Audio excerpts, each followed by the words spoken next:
In making the choice of whether to help resist the rise of the totalitarian religion, we should recognize that the choice is not between complying and living an easy life versus resisting and inviting unnecessary hardship. For compliance to totalitarianism is the riskiest of choices, as it is based on the naive hope that this time will be different, that this time power won't corrupt politicians and state officials, that this time the totalitarian monster will not devour its children and create a man-made hell on earth.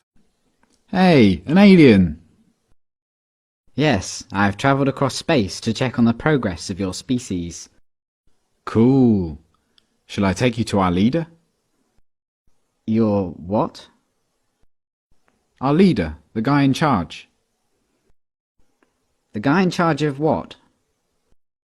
Well, in charge of everything. You have one guy in charge of everything? No, he's in charge of government. What is government? Well, government makes the rules for us. It tells us what we can do and what we can't do. זעקת, השכמה. The state takes the place of God.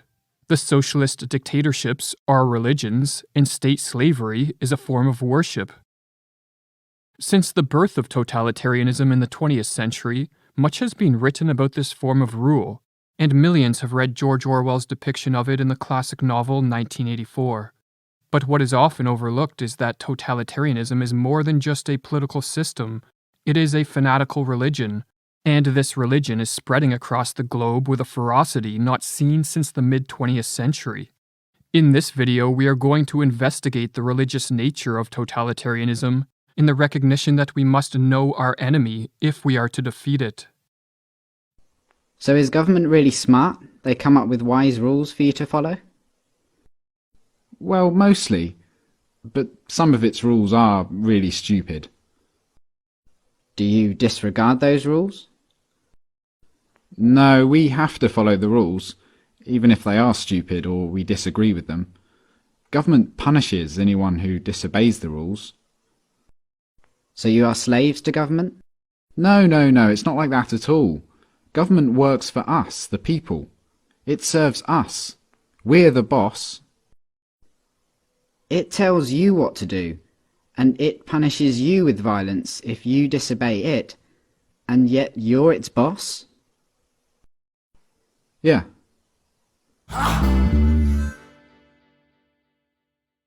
Shortly after fleeing Nazi Germany, the political scientist Waldemar Gurian wrote the following: "The totalitarian movements that have arisen after the First World War are basically religious movements. Their aim is not only to change political and social institutions, but also to remodel the nature of man and society." Totalitarianism shares many characteristics with organized religions. For example, Christianity and Islam are built on the belief of a future golden age that will be ushered in with the second coming of Christ. Totalitarian movements share a similar idea, but instead of a god or prophet that transforms the world, totalitarian movements are built on the belief that man can recreate the world, and a new golden age can be constructed under the direction of the all-powerful and all-controlling state. In consequence of the decline of Christianity, writes Carl Jung, the religious projections have largely fallen away from the divine figures and have necessarily settled in the human sphere. The modern, enlightened intellect cannot imagine anything greater than those tin gods with totalitarian pretensions who call themselves state. This belief that it is possible for a centralized, all-powerful state to radically change society for the better is why Hannah Arendt wrote that totalitarianism is not a government in any traditional sense, but a movement. In the totalitarian movements of the past, this golden age was envisioned to be one of racial purity, or a communist utopia of equality, efficiency, and prosperity for all. Today, this totalitarian golden age is one in which mankind exists in harmony with Mother Earth, or in its more extreme form, an age where man merges with machine and transcends biological limitations of disease and death. Needless to say, totalitarian utopias never come to fruition, for as Karl Popper warned, the attempt to make heaven on earth invariably produces hell. These utopian visions do, however, succeed in stimulating the religious enthusiasm of the masses, and totalitarians use these visions to convince the population that the utopian end justifies any and all means, be it mass surveillance, censorship, widespread oppression, mass imprisonment, or even the extermination of groups of people, or as Barry Goldwater explains, those who seek absolute power, even though they seek it to do what they regard as good, are simply demanding the right to enforce their own version of heaven on earth. And let me remind you, they are the very ones who always create the most hellish tyrannies. Absolute power does corrupt, and those who seek it must be suspect and must be opposed. זעקת, השכמה. But there are some things government does that you don't like. Well, yeah, not everything government does is popular, like spending on wars, for example. What is a war? It's when government basically spends the people's money on weapons and soldiers and then sends them over to the other side of the world to kill a bunch of people over there and destroy their country. I don't like it that government does this. Well, I can see why you might not like that. Have you humans reached the stage where you generally consider stealing, enslaving, and killing each other to be bad things? Oh yeah, we know that. Don't steal, don't attack, don't assault. But you give money to government and they use it to kill people. Well, yeah. But government does good things with tax money as well. Why don't you stop paying for the things you don't like and only pay for the good things it does? No, we can't do that. You can't just decide to stop paying taxes because the rules say that everyone has to pay taxes. But the rules come from government though, don't they? Yeah. So government made a rule which says that everyone has to pay them money. So everyone pays taxes because if they didn't, government would punish them using violence? Well, yes, but most people don't mind paying taxes. Most people feel obligated to pay taxes and obey government laws because it's for the good of society. Society needs government, and that means we all have to pay taxes.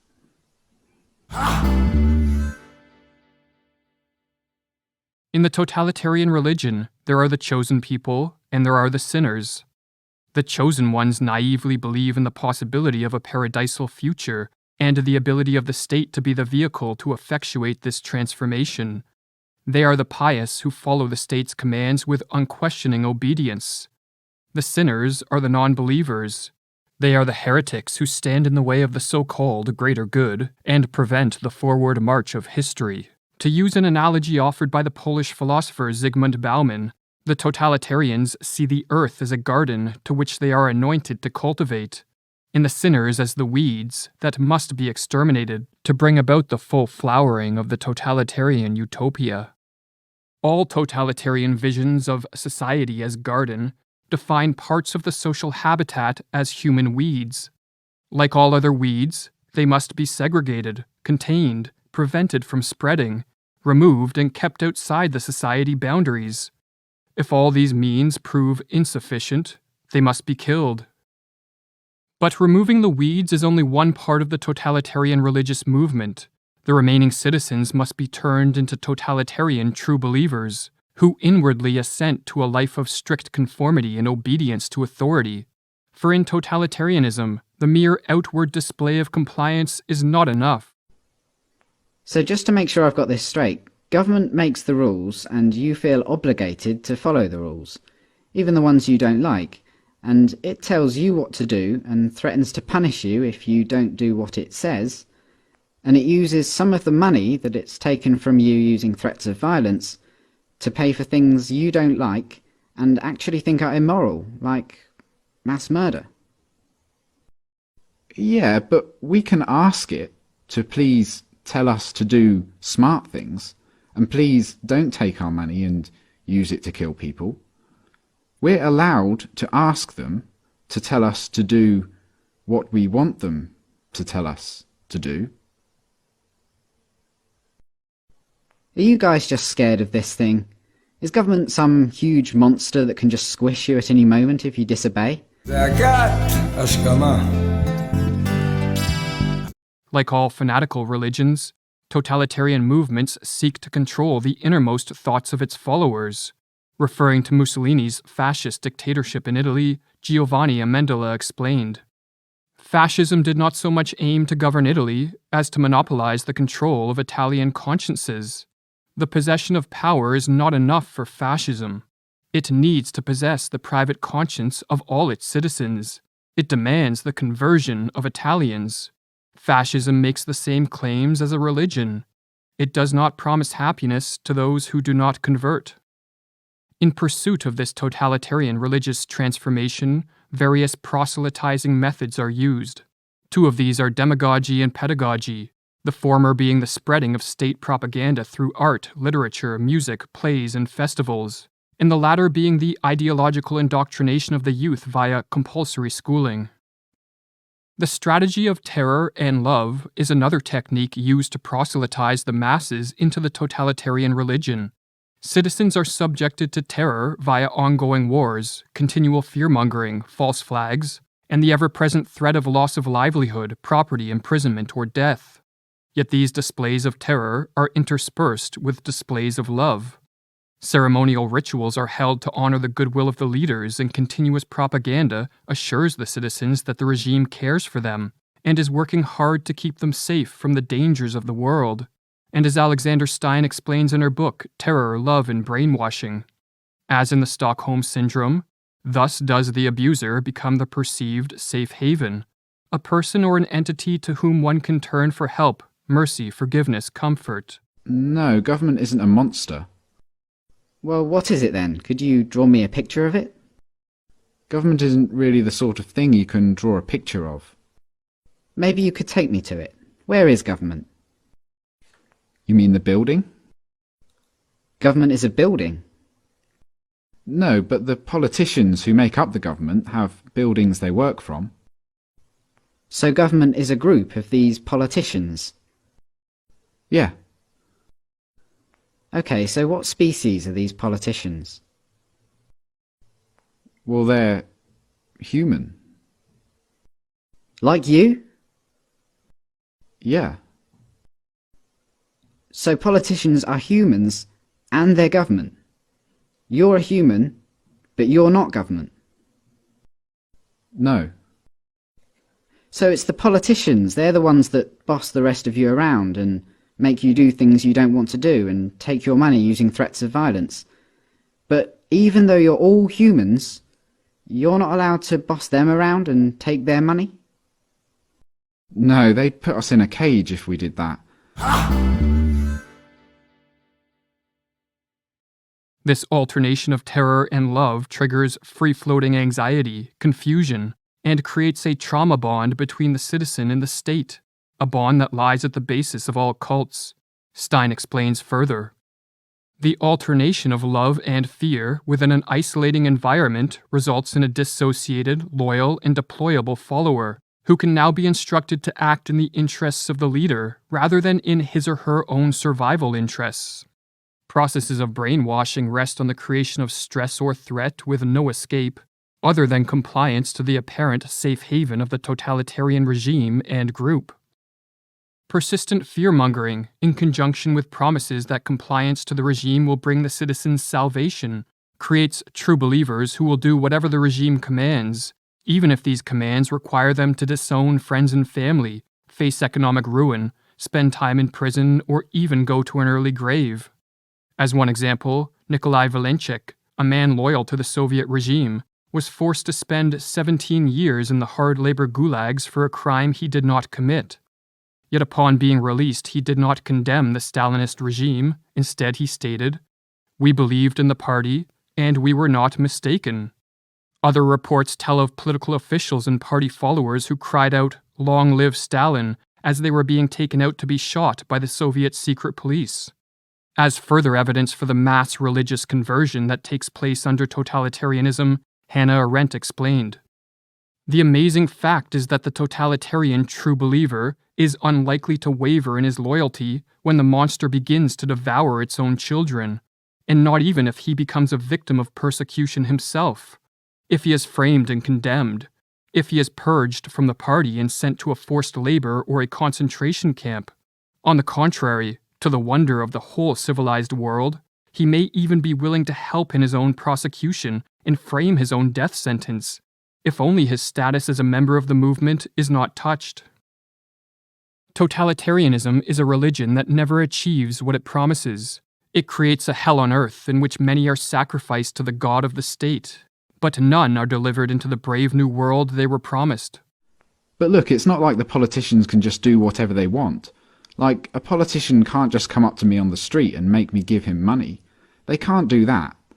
Politicians can only do things like that in their job, when they're working for government. Oh, so politicians aren't government, they just work for government. Yeah. Okay, so government isn't a monster, and it isn't a building, and it's not politicians, it's something else. And it employs politicians, who are just regular humans, who get to order everyone else around and take their money. How does a regular human become a politician? Well, that's the great thing about our government. It's a democracy, and that means that the people actually have the power, because we get to decide who among us get to be the politicians. We get to vote. And if a politician starts doing things we don't like, we can just replace him with someone else at the next election. So the people that get chosen to be politicians only get to boss people around and take their money for a short time, and then they go back to being regular humans? Exactly. That sounds like a powerful position to be in. זעקת, השכמה. The more power the state is granted, the more corrupt become the individuals who operate the state machinery, and the more the world descends into chaos. Totalitarianism must be avoided at all costs, but sadly this religion is seeing a modern-day revival. Politicians and others in positions of global power are vocal about their desire to remake, rebuild, or reset the world, and the masses are expected to obey and to love the new society that is being forced upon them. If obedience does not come voluntarily, then force is being used with an alarming frequency. They want to be our shepherds, but that requires us to be sheep, warns Thomas Sowell. In these times of tyranny, we each face a choice: accept the false gods of the state and allow the totalitarians to lead us into what Alexander Solzhenitsyn calls the land of smothered opportunities, or resist. There is but one choice: to rise to the task of the age. In the mid-20th century, Carl Jung watched the religion of totalitarianism sweep across Europe, and his words serve as a call to action for all who see the perils we face. Where are the superior minds, capable of reflection, today? If they exist at all, nobody heeds them. Instead, there is a general running amok, a universal fatality against whose compelling sway the individual is powerless to defend himself. And yet this collective phenomenon is the fault of the individual as well, for nations are made up of individuals. Therefore, the individual must consider by what means he can counter the evil. But if you get to choose who does that, I assume that politicians are always the wisest, most honest, caring and respected people among you. Well, no, not really. I wouldn't say politicians are known for being honest, or wise, or caring. And they're certainly not the most respected people among us. Come to think of it, most politicians are lying, power-hungry crooks. The ones you chose? Yeah, they're always doing things we don't like. They use taxpayers' money to enrich themselves and their friends, and they never keep their promises to voters. They've been caught stealing and lying and taking bribes, and they mostly do what the big corporations want. Yeah, they're always doing stuff like that. They're completely corrupt. They're a bunch of lying crooks. But you said that most humans know that stealing and beating each other up and killing are wrong. And you said that you have the power because you can change who's in charge. So why don't you just replace the lying, thieving, murderous, crooked politicians with some regular people? Well, we don't try to elect lying crooks. it just always turns out that way. What are some tactics we can use to counter this evil? We can stop allowing our children to be indoctrinated with totalitarian ideas. We can ostracize people who blindly obey the immoral commands of the state, for ostracism is one of the most powerful means of social influence. We can mock and ridicule the so-called priestly class of politicians and bureaucrats, and point out their hypocrisy and the absurdity of their propaganda and lies. We can create and support technology, art, memes, videos, books, merchandise, or music that informs, inspires, and spreads the message of freedom. Or we can help build and participate in the counter-economy, which consists of all voluntary exchange that is conducted outside the controlling eyes of the totalitarian state. Simply put, we can strive to live as freely as possible in the recognition that while we single-handedly cannot liberate the world, our own personal liberation creates ripples in society and serves as a powerful example for others. In making the choice of whether to help resist the rise of the totalitarian religion, we should recognize that the choice is not between complying and living an easy life versus resisting and inviting unnecessary hardship. For compliance to totalitarianism is the riskiest of choices, as it is based on the naive hope that this time will be different, that this time power won't corrupt politicians and state officials, that this time the totalitarian monster will not devour its children and create a man-made hell on earth. But as Solzhenitsyn warned, there always is this fallacious belief. It would not be the same here. Here such things are impossible. Alas, all the evil of the 20th century is possible everywhere on earth. But we have to have a government because some humans are nasty and might kill or enslave or steal. Civilization just couldn't survive without government. Let me get this straight. Because you're worried about the small number of nasty people that are willing to kill, enslave and steal, you think it's necessary for your survival to have a system where some humans among you, for a short while, get to call themselves the government, and they get to order everyone else around like slaves and, if they want, commit mass murder overseas, using money they stole using threats of violence. Politicians get to kill, enslave and steal, because if they didn't, someone else might? And you try to elect good, honest people to be politicians, but what happens every time is that the people you elect turn out to be corrupt, evil, lying crooks. That's your system. Yeah, that's pretty much government. זעקת, השכמה.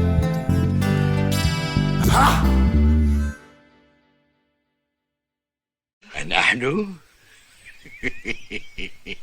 שמעת על המאפיה? זה אנחנו. איך קוראים לך? נעים מאוד, ששון המחסל. מחסל? הבהלת אותי.